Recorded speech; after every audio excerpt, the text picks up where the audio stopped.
എപ്പോഴും വയറ്റിലാക്കിയാ പോരാ, വയറിലാക്കുക. ഒരുപാട് ലോട്ടറി ഒക്കെ എടുത്തിരുന്ന ഒരു സമയം ഉണ്ടായിരുന്നു മലയാളീസ്. പക്ഷെ നമ്മൾ അടിക്കത്തില്ലെങ്കിലും എടുക്കും. കാരണം എന്ന് വെച്ചാൽ അടിച്ചാലോ എന്നൊരു പ്രതീക്ഷ. പക്ഷെ ഇതങ്ങനല്ല, ചായ കുടിക്കൂ, സമ്മാനം നേടൂ. നല്ല ആൾക്കാരാണ് കൊല്ലം ജില്ലക്കാര്, സ്നേഹമുള്ളവരാണ്. നിങ്ങളെ സഹായിച്ചില്ലായിരുന്നെങ്കിൽ ഞാനൊരു കോടി കൊടുത്തു, പിന്നെ ഞാൻ അവിടുന്ന് കാസർഗോഡ് വരെ തെണ്ടി കാശ് കിട്ടിയില്ല, ഒരു തെണ്ടിയായി മാറിയായിരുന്നു. അബ്ദുറഹീമിന്റെ തല വെട്ടും ചെയ്യും, ഞാനൊരു പിച്ചക്കാരനായി മാറും ചെയ്യും. എന്റെ മാനവും കാത്തു. എല്ലാവരോടും നന്ദി. അപ്പൊ എല്ലാവർക്കും നമസ്കാരം. നമ്മൾ ഇന്ന് നിൽക്കുന്നതെന്ന് പറഞ്ഞാൽ കൊല്ലം ജില്ലയിലെ ഓയൂരിലാണ്.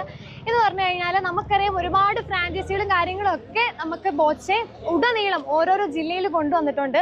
അപ്പോൾ നമ്മുടെ ശ്യാം കടവന്തൻ എന്ന് പറഞ്ഞിട്ടുള്ള ആ സാറാണ് ഇന്ന് ഈ ഒരു ബോച്ചേറ്റി ഷോപ്പ് ഫ്രാഞ്ചൈസി തുടങ്ങിയിരിക്കുന്നത്. അപ്പോൾ നമുക്ക് കൂടുതൽ ഡീറ്റെയിൽസ് അറിയുന്നതൊക്കെ വീഡിയോയിലേക്ക് പോവാം.